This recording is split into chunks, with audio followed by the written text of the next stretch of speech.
Hi, I'm Kimberly Jentzen. I am honored to have you here watching my YouTube channel. Please subscribe.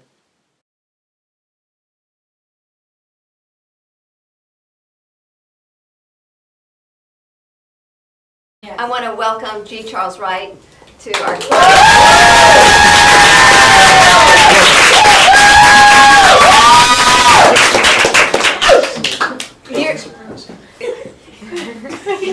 Didn't expect so much applause. Yeah, it was good. Very in the moment. Years ago, I met him, and forever I've been saying his quote, and that's "Props are tiny terrorists." And he remembers, and he says, "Yes, that's me." Yeah. So I'm so happy that we've come full circle, and he's now here to be a guest for our class, and we're really excited.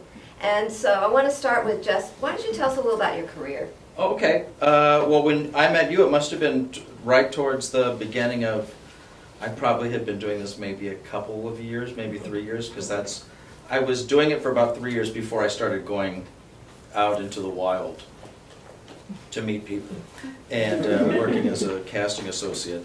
And that's I've been doing this 20 years now. This is my 20th year.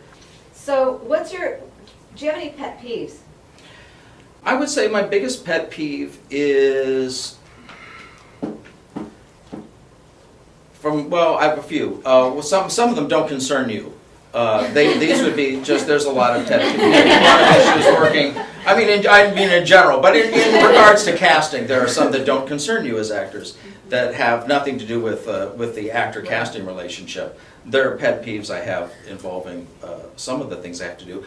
But with actor casting, I would say the biggest pet peeve I have are actors who show up and they just aren't prepared for their audition.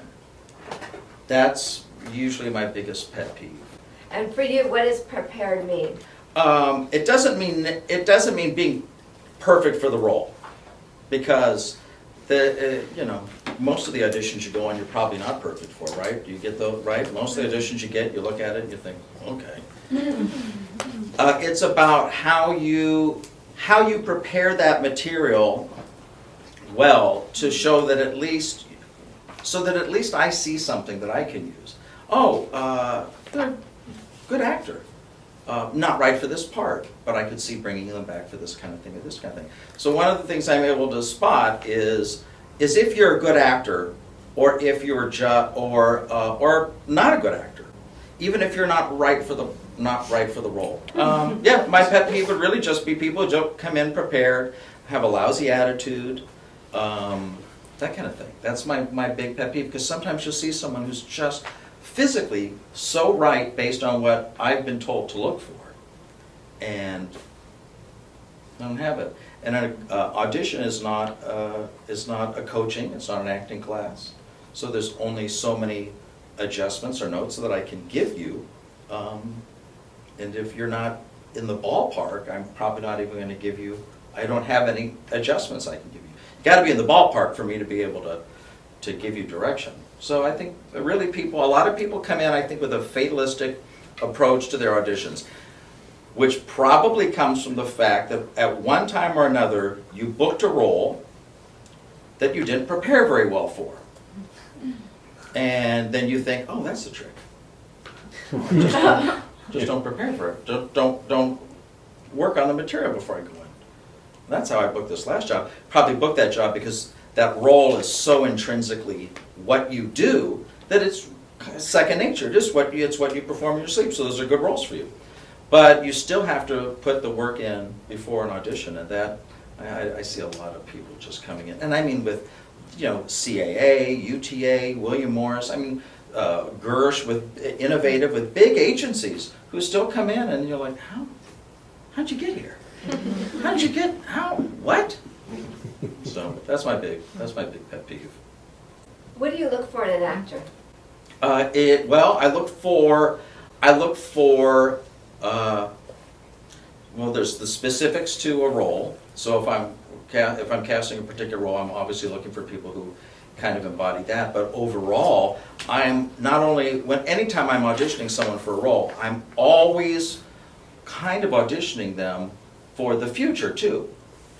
Because I know that most of the people that I see for one part aren't going to be right for that part. So I'm always looking to see so I'm looking for people that maybe fit the style of the show I'm working on. I cast a show called The Middle for 9 years, and that took place in a small suburban town in Indiana. And it was written by two women, one of whom grew up in a small suburban town in Indiana in the 70s. And so quite frankly, her idea of this show, we always would joke, me and the costumers would joke on the show, we ate lunch together every day, because that's who you want to talk to. They know everything that's going on. We would always joke that the Middle really was set in about 1987. Oh. But it's not. And the writers don't think it is. But it really felt like it was set about the time for these women when they were younger. And so you're looking for people who just kind of have that kind of wholesome, small town, friendly feel. So I'm always, so if somebody comes in, oh, they're really good for the show. Maybe they're not right for this part, but I know I can bring them back for something else. For about 3 years, while I was doing The Middle, I was also I cast a show on FX for Charlie Sheen called Anger Management, very different feel, and an entirely different type of performer that you bring in for that show. It was an edgier show. It was a multi-camera show. And we were always using a lot of, gorgeous women on that show to play foil to Charlie Sheen. So, you're looking, and that was very reminiscent to what I used to cast on that 70s show, which was almost always like young girls to play off of the boys on the show. And I mean, almost every week it was something like that. So when I started to do Anger Management, I was able to go back to the pool of women that I used to see on the 70s show, because now they would have aged up and they would be right for this thing. And I was able to see women for that I hadn't seen in 10 years. And so you just depends on kind of on what you're casting. I'm just always kind of looking for people, and anybody that has a spark and seems really interesting, I always want to know about. Because even if there's not something that I can put them in, I want to know who they are. I want to follow them, because maybe at some point,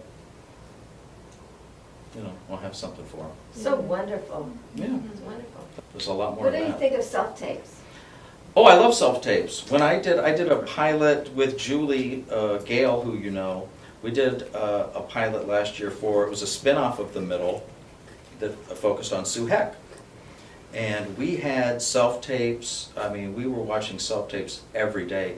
One of the series regulars, we got off a self-tape from Chicago. And I mean, a lot of everything is self-tape.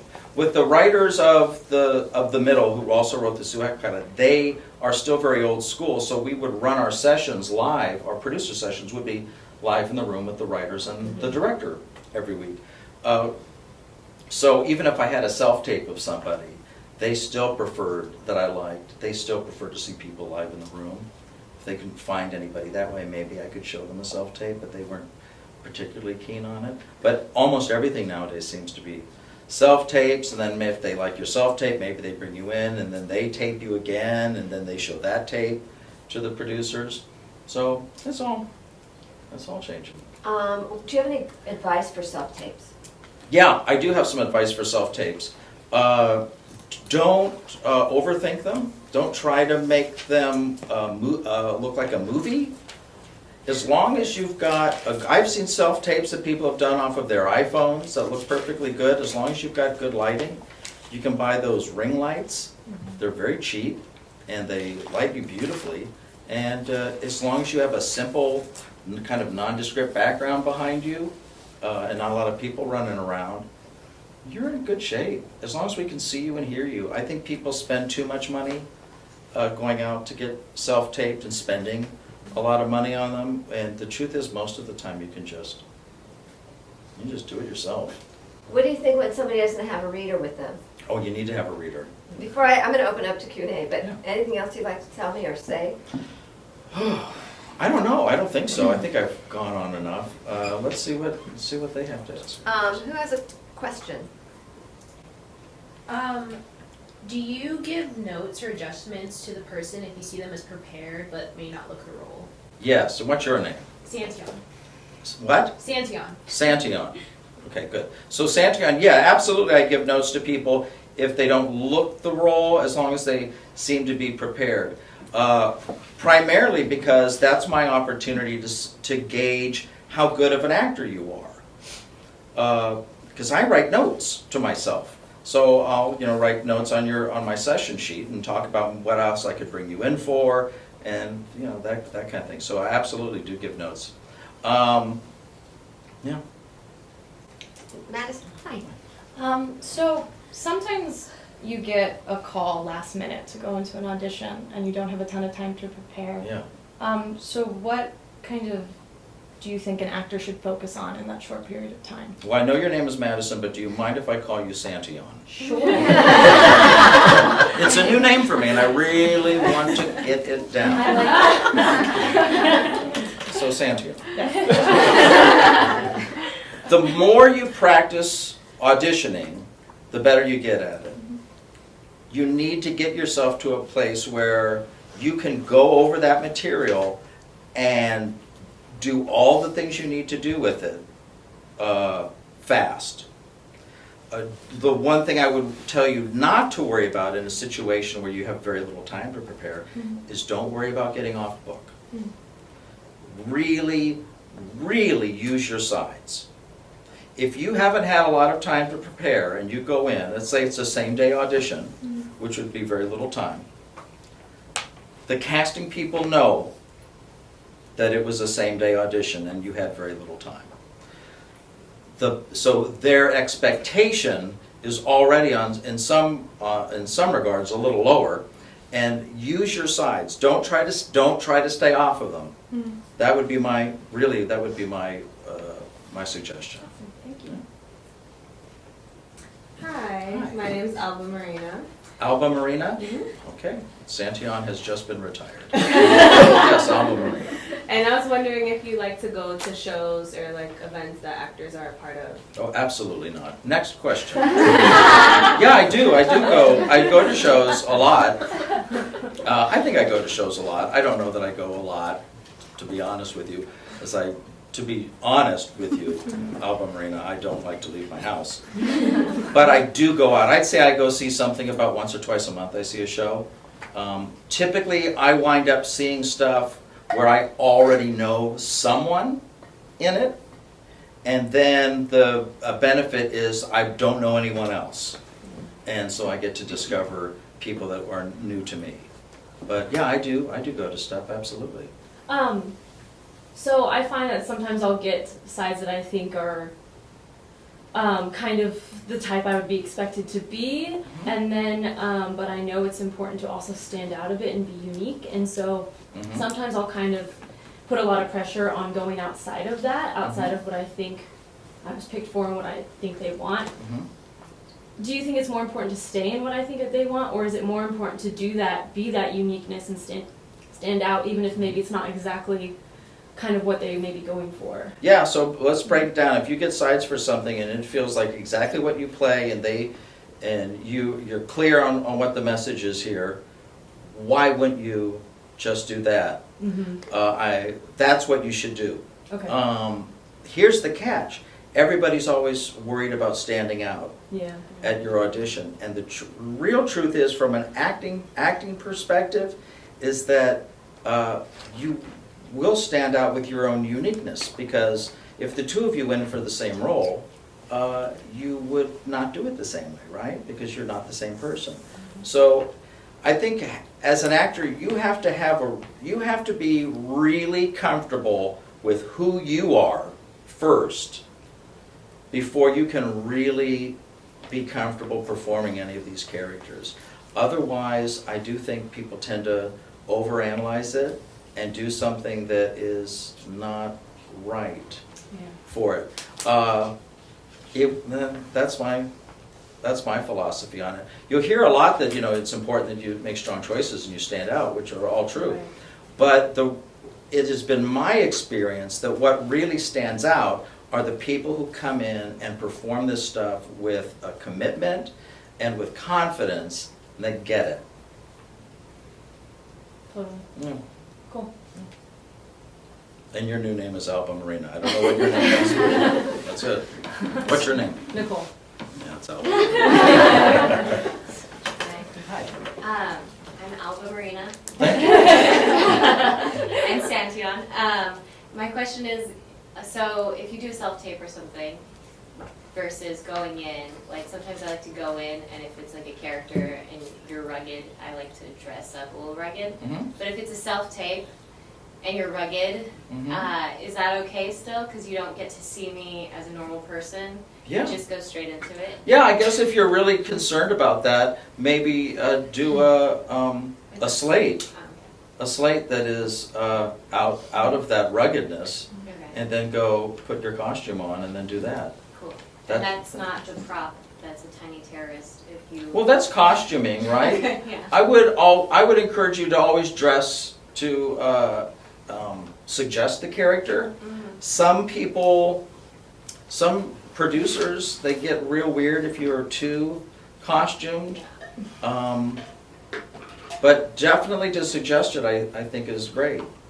I mean, some of the best theater I've ever seen is, just like straight up black box theater where you just very minimal set.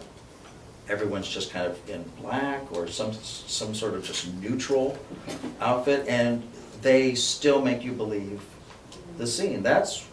You have to create that from within. I think have any of you seen a magic show? Mm-hmm. So, like, have any of you seen a good magic show? Yes. Any of you seen a bad magic show? Yeah. Oh, right. I equate that to being an actor, like being a magician. When you go see somebody, an illusionist, perform, you know going in that it's an illusion. You know that they're not magic. Hopefully you know that. Hopefully you do. But if they do their job right, they will make you think that it was magic in the moment. And you will be like, how did they do that? And that's your job, to be able to suspend that disbelief for the people who have written these lines. They want to see it come to life. And you don't always have to put a lot on to do that. I've seen a lot of auditions where actors clearly spent more time putting together their wardrobe for the audition than they did preparing their material for it. But definitely suggest the character and the way you are dressed, Okay. for sure. Thanks. Great. Any other questions? How often do you call in non-union, and what is your opinion on FICOR? Oh, great. What's your name? Michael. Michael. So, I don't have a real opinion on FICOR because the truth is, I don't really understand it. I do have some actor friends who are FICOR, and they are going out, they're doing a lot of non-union stuff. I just don't understand it. All I think I know is that if you're FICOR, you can still audition for a Yes. union show, so it doesn't matter to me. I can tell you that if you're the choice and you get hired for the role, my office has to clear you with SAG-AFTRA. And then if we call SAG-AFTRA and they will tell us whatever they tell us, and then we call you and say, either you gotta pay your dues, or you gotta do this, or whatever it is, or you're fine, you don't have to do anything. It's all fine by me. As far as seeing non-union actors, it really depends on the role. It is easier for kids because kids are constantly aging out of whatever their type was 6 months ago into, more. I don't know if any of you have kids. They are terribly annoying. And in the biggest way is that they just keep growing, right? So they're constantly changing. So hiring a kid that's non-union is super easy. If we have seen a bunch of people and the writers haven't found anyone they like, the truth is I find it's very easy to Taft-Hartley a non-union actor there are guidelines in the Taft-Hartley form for if you're an actor who has been studying and can prove on their resume that you have been studying for a profession as an actor, the list of, like, maybe you went to college for it, or you've got acting schools that you have attended, and all that, it's on your resume, then we just circle that number, I think it's like number 8 or whatever, and then we send that to SAG-AFTRA with a copy of your resume and your headshot, and then they Taft-Hartley you in. It doesn't make any difference. I don't think a lot of people realize that. I don't think they read these things, but we read them, and that's it. So it's not too tough to get in. If the toughest part is getting the auditions. But yeah, I've cast a lot of people who were non-union. This kid that I cast in this Sue Heck pilot that we saw on a tape from Chicago. The role in the pilot, this is a series regular, the whole show took place in a hotel in downtown Chicago, and this character was supposed to be like a 21, 22-year-old like bellboy, doorman at this hotel. And this kid on his tape said, "I'm an actual doorman at a hotel," and he named what was like some kind of club, and he said, "I'm even wearing my uniform because I just came over here to take this from work, and I really would love to quit this job." And I was just like, it was very funny. He's also a stand-up comic, so he really had the timing on that joke down. And we'd seen, oh my gosh, at least 100 people. At least 100 people we'd seen for this role. And he was non-union. We had to Taft-Hartley him. So now he lives out here, and he's with Gersh. So, That's great. yeah. Follow-up question. Yeah. Any tips for those of us who are not represented yet to find the casting calls for what you guys do? I don't know. It is hard. It has become, like everything else, it seems to have become harder. I would have suggested focusing on casting workshops where you know, tackling offices that cast shows that you are right for. But those, I don't know that there's a lot of those anymore. So I don't know, other than just doing shows and being active, staying in touch at least with offices that you have auditioned for. I think that's a big deal, is keeping up to date, keeping yourself in touch with anyone you have auditioned for. And then trying to find ways to keep performing so that you don't go crazy waiting for those auditions. There's so many opportunities to perform now. I had a married couple in my class that are young. They're maybe, I don't know, late 20s or something, and they were really frustrated. They had been acting in college. And when you're in college, a college theater program, you never stop acting, right? You're always doing something. And then they came out here, and they really kind of everything just kind of stopped. They would take classes, but they weren't acting. They weren't performing anything. And I suggested that they both had come to me separately to complain about this. And I said, well, I mean, you guys like each other, right? And they're like, yeah, they're a really nice couple. I said, why don't you start making stuff together? I mean, you're already there in your house together all the time. Make something. And I thought they would go out and make something put up on YouTube or something with some friends. So make some stuff with your friends. Find the people that you enjoy working with, that you've met through your classes, and get a gang together and make something. Well, they put together a theater company, which I thought seemed ambitious. And I went to see their first show a couple weeks ago. But yeah, I mean, you gotta do stuff, because the more you do stuff, the more you're performing, the better your chances are of getting seen by someone. But beyond that, the better you feel as a performer. If you really want to be performing, you got to be doing it.